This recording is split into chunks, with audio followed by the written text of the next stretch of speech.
Terima kasih Anda masih bersama kami di Kompas Siang bersama saya Yan Rahman.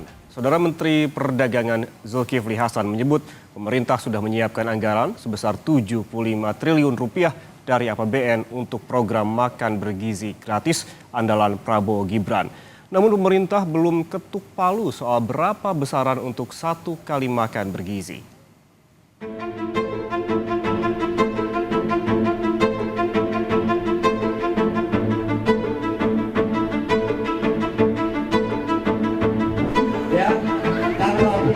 Menteri Perdagangan Zulkifli Hasan angkat bicara soal program andalan Prabowo Subianto, Gibran Rakabuming Raka, yaitu makan bergizi gratis bagi anak sekolah. Zulhas menegaskan, pemerintah telah menyiapkan anggaran sebesar 75 triliun rupiah dari APBN untuk program tersebut. Namun, pemerintah belum menentukan berapa besaran untuk satu kali makan bergizi. Anggaran sudah diketok 75 triliun. Ya, nah berapanya kan lagi dirumuskan makanan yang memenuhi gizi. Nanti lagi dihitung berapa, jadi belum. Nanti tidak menentukan harga 7.500. Belum. Nanti dihitung berapa. Gizinya kan sudah ada aturannya itu.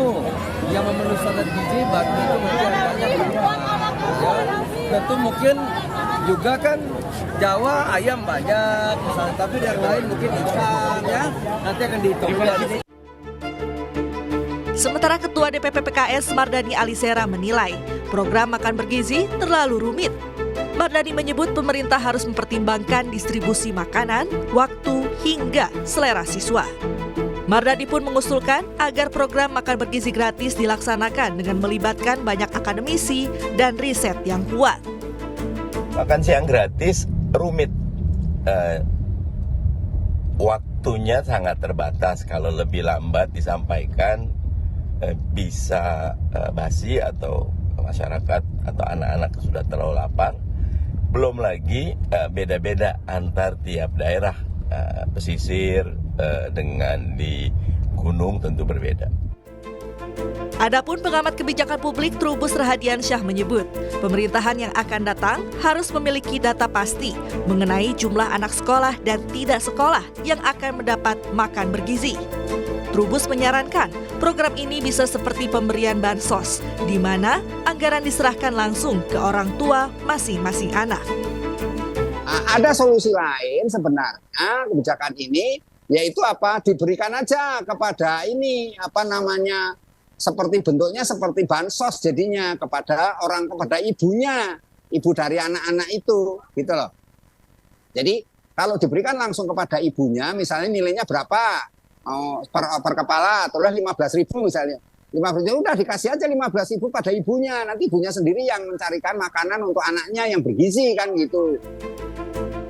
Sebelumnya, ramai beredar kabar bahwa anggaran per orang untuk makan bergizi gratis dipangkas dari Rp15.000 menjadi Rp7.500. Isu itu awalnya dilontarkan ekonom Verdana Sekuritas Herianto Irawan. Namun, rumor itu dibantah oleh tim gugus tugas sinkronisasi Prabowo Gibran. Sampai hari ini, satu-satunya yang sudah bisa kita ambil kesimpulan itu baru alokasi anggaran untuk makan bergizi gratis tahun 2025. Yang sudah bisa jadi kesimpulan baru itu. Besarannya adalah 71 triliun untuk tahun 2025. Pak Prabowo pesannya bahwa harus memenuhi standar ketercukupan gizi. Dan yang kedua, harus dioptimalkan jumlah penerima manfaatnya. Karena kan anggaran yang tersedia 71 triliun. Kalau soal harga, pasti akan bergantung jenis menu dan bahan baku, bahan makanan yang tersedia di berbagai daerah. Jadi tidak akan sama menunya nanti. Di berbagai daerah itu kan tergantung ketersediaan pangan di sana apa. Program makan bergizi gratis bagi siswa sekolah sudah dijalankan di sejumlah tempat sebagai pilot project. Program ini adalah andalan Prabowo Gibran dalam kampanye Pilpres 2024. Tim Liputan Kompas TV.